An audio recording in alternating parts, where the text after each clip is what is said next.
An AEW star has been released from the company and is expected to sign with WWE. Plus, WWE is planning a return. Plus, we're going to talk about Travis Scott.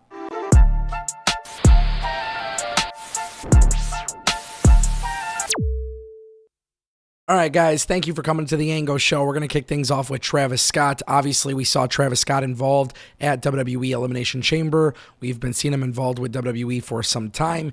In case you guys missed it, we talked a little bit about this on the live stream. So if you guys aren't tuning into those at 12 p.m. Eastern, Monday through Friday, you're definitely missing out.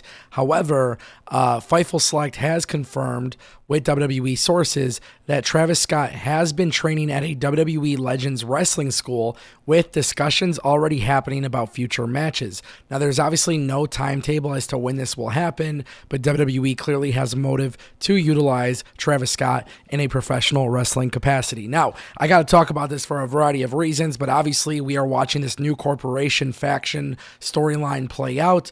As I said on my live stream, Cody Rhodes will lose at WrestleMania 41 with this new faction being involved and standing tall. Now, obviously, that's going to include The Rock, that's going to include John Cena, and I would assume that's going to include Travis Scott.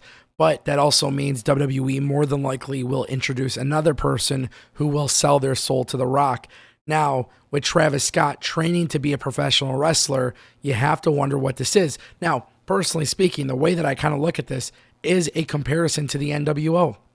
When you look at the NWO and you look at the inclusion of Dennis Rodman, a celebrity, a professional basketball player, one of the Detroit Bad Boys, one of the guys that's just known for being kind of like an asshole on the court, right? Dennis Rodman was able to join the NWO, and it was a very cool moment. I kind of feel like WWE is going to try to recreate that with Travis Scott being the celebrity that's involved.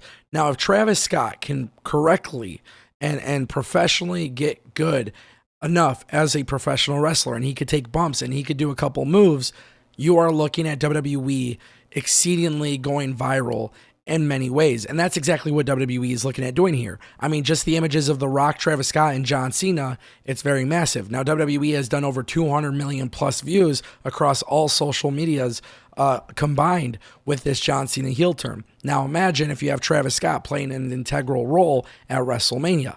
It's just going to be massive. And it's the same reason why WWE has utilized Logan Paul. It's the same reason why they utilize Bad Bunny.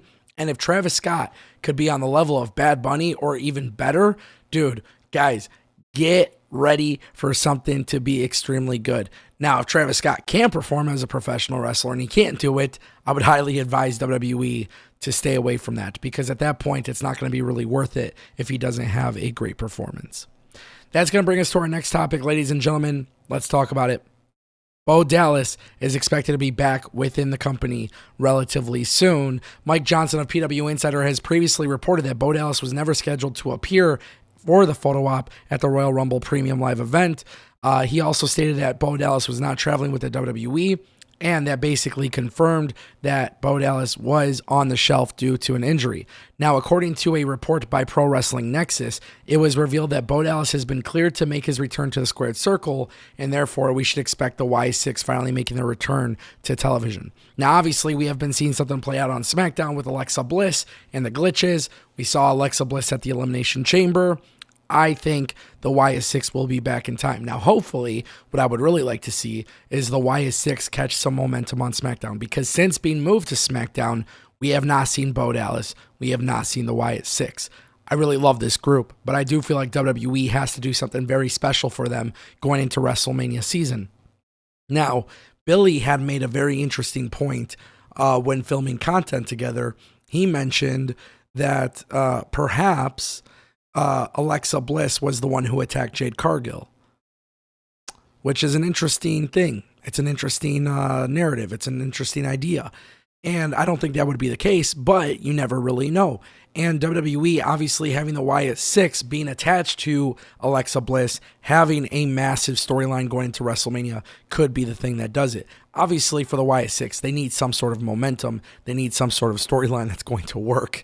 And quite frankly, as of right now, they haven't done anything with them on SmackDown to lead me to believe that they will do that. So I am obviously hoping that Bo Dallas is cleared. I'm obviously hoping that they have some sort of plan, upon his return. Now the real question is, who do they go after? Could it be with Alexa Bliss going after somebody in the women's division? I don't know. Could it be Charlotte Flair winning the women's world championship at WrestleMania and then Alexa Bliss and the YS6 surrounding Charlotte? I don't know. There's a million things they can do here. But I do think WWE is kind of like in a sink or swim situation with the YS6. They came out hot. They lost momentum. And obviously with WWE, there's a million chances for them to get them back on board. That's essentially what they have to do here. So with Bo Dallas returning, it's a good thing. With the Y6 returning, it's a good thing. I just hope they have something pretty well thought out and relatively calculated. And hey, maybe it's Bo Dallas being involved in the U.S. title picture. I don't know. But it's going to be very interesting to see. And one thing I will say too, we don't really know if the YS6 are baby faces or heels. So that is one thing that we got to keep in mind. There is a chance that they could technically be baby faces, and it'll be very interesting to see who they go after. And that brings us to our final topic. Rey Fenix has been released from AEW. Sources have confirmed this. Fightful has confirmed this. Basically, it all started with Rey Fenix essentially being taken off of television. Then we saw Rey Fenix and Penta and their whole situation unfold with AEW, where they asked for their release. Then there was the rumors they were going to WWE. Rey Fenix had injury time added to his contract. And then today, Rey Fenix was removed from the AEW roster. Now, as I've stated several times on this channel, ladies and gentlemen, AEW is making cuts. AEW is not going to be keeping a whole bunch of contracts under their company. It costs too much money. AEW have to maximize their profits. They got to make more money. Keeping Rey Fenix hostage, under contract, added injury time, not utilizing him, that's just a waste of money. And that just simply doesn't make sense for AEW. So Rey Fenix has been he's finally been freed from the company. Fantastic news. It's time for AEW to move on. For those who don't want to be there, don't keep them there. Don't pay them. Simple as that. Now, the real question is, WWE was very, very quick with Ricky Saints. Will they do the same with Rey Fenix? Obviously, WWE has been calculating some sort of storyline. We've seen Ludwig Kaiser and Pete Dunne kind of join forces. Will Pete Dunne join Imperium? Will Rey Fenix come to the aid of Penta? I think that could very well happen. Now, the real question is, will they do it tonight on Raw? Will they make us wait? What will be the situation? And then also, another thing that you have to keep in mind, do you reunite the Lucha Bros? Do you actually reunite them? I think that's pretty logical, but Penta is also gaining a lot of momentum as a singles guy. So you have to wonder what's WWE's actual play here. Or do they put Rey Fenix on SmackDown as part of the United States title picture and let him go for a singles run, keep Penta on Raw for a singles run, and then eventually bring them together? Honestly, I'm down for both. We'll see what happens. But ladies and gentlemen, let me know what you think down below. This is The Ango Show.